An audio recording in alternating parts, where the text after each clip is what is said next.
ኤርትራ እጅ የሰጠች ይመስላል። በቀይ ባህር ጉዳይ ያልተጠበቀ መግለጫ ከኤርትራ ወገን ተሰምቷል። የኢትዮጵያ መከላከያ ሰራዊት ቀጭን ትዕዛዝና መልእክትን አስተላልፏል። በሰበር መልክ የተሰሙትን እነዚህን ጉዳዮች በዝርዝር ይዘንላችሁ ቀርበናል። አብራችሁን ቆዩም።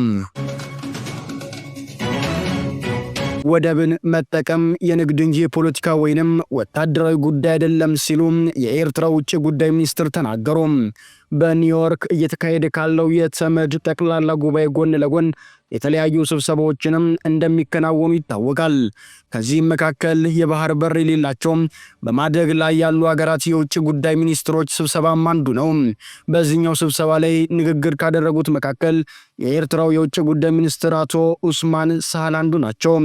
በንግግራቸውም የባህር በር ያላቸው ሀገራት ጎረቤታቸውን ማሳለፍና የልማት አጋር ማድረግ እንደሚጠበቅባቸው አስረድተው ይህ ግን በዓለም አቀፍ ሕግ በሉዓላዊነት በጋራ መከባበርና ጣልቃ ባለመግባት መርህ ላይ መሰረት እንዳደረገም ገልጸዋል። ትክክለኛ ትብብርም በስጋት ሳይሆን በመተማመን ላይ የተመሰረተ መሆን እንደሚገባው አስታውቀዋል። መተማመን የሚገነባውም ደግሞ ሀገራት እርስ በርሳቸው ነፃነታቸውን፣ የግዛት አንድነታቸውንና ግዴታቸውን በተመለከተ ሲከባበሩ መሆኑንም አስረድተዋል።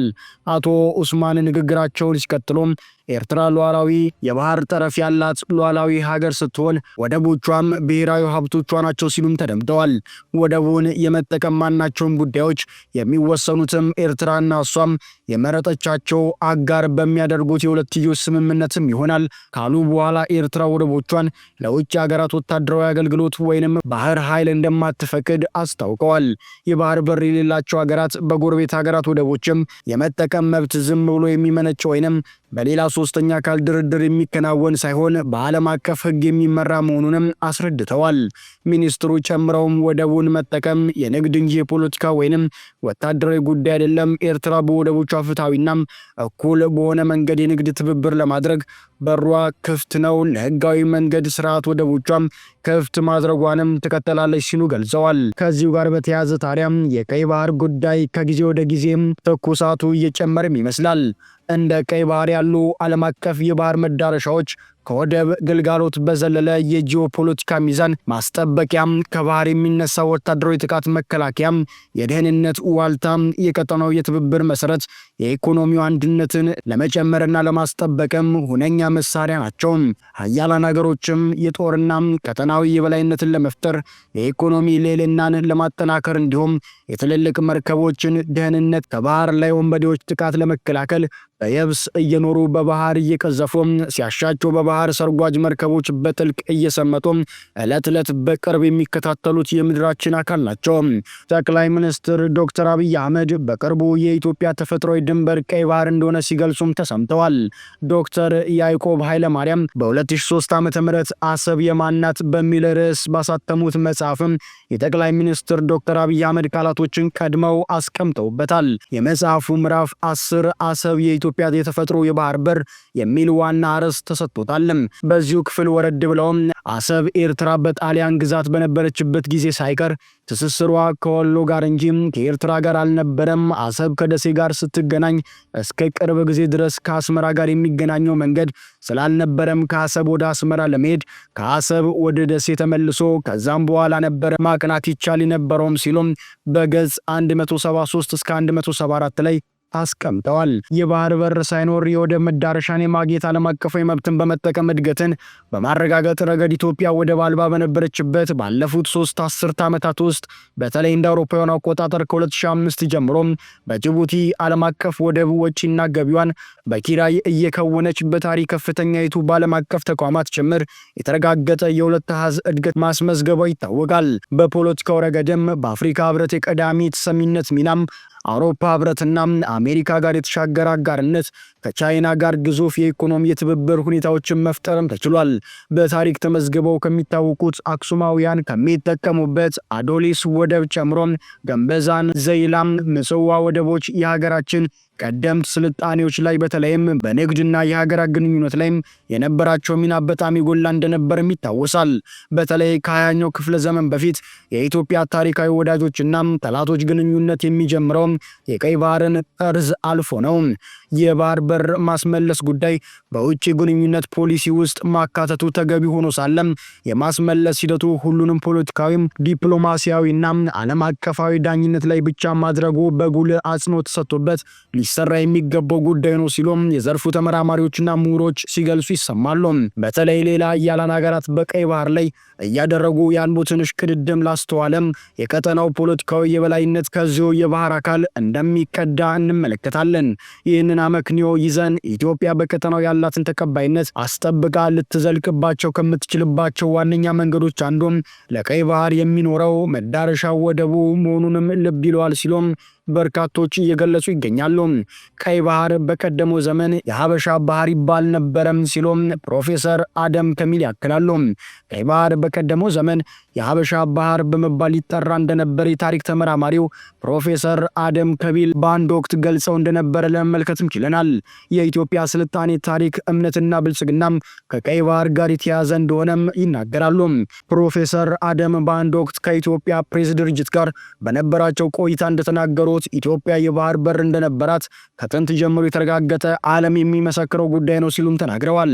ያለን አማራጭ ይህንን ታሪካዊ ንብረታችንን በሰላማዊ መንገድ ማግኘት ነውም ሲሉም ያክላሉ።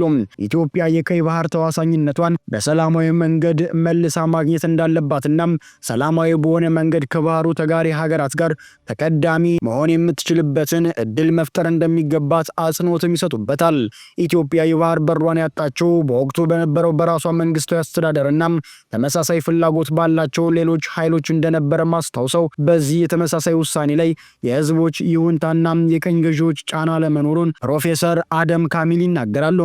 ኢትዮጵያን የሚመራው የወቅቱ መንግስት ሀገሪቱ የባህር በር እንድታጣም ያደረገው ደባና ሴራ ዛሬም ድረስ አስገራሚና አከራካሪ ነው ሲሉም ተደምጠዋል።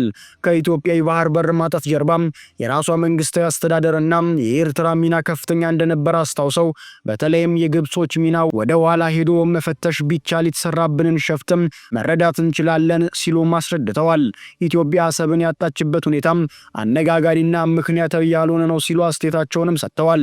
ኢትዮጵያ አሁን የ130 ሚሊዮን ህዝቦች ሀገር በመሆኗ የባህር በር የማግኘት አስገዳጅ ሁኔታ ውስጥ ገብታለች ያሉት አደም ካሚል ሰላማዊ በሆነ መንገድ በተለይም በቀይ ባህር በኩል የባህር በር ተጠቃሚ የሚያደርጋትን እድል መፍጠር አለባትም ብለዋል። ኢትዮጵያ ለወደብ የምትከፍለው የውጭ ምንዛሪ ለመቀነስና የህዝቦቿን ፍላጎት ለማስተናገድ ወደብ እንደሚያስፈልጋት የሚያጠራጥር አለመሆኑን ተናግረዋል።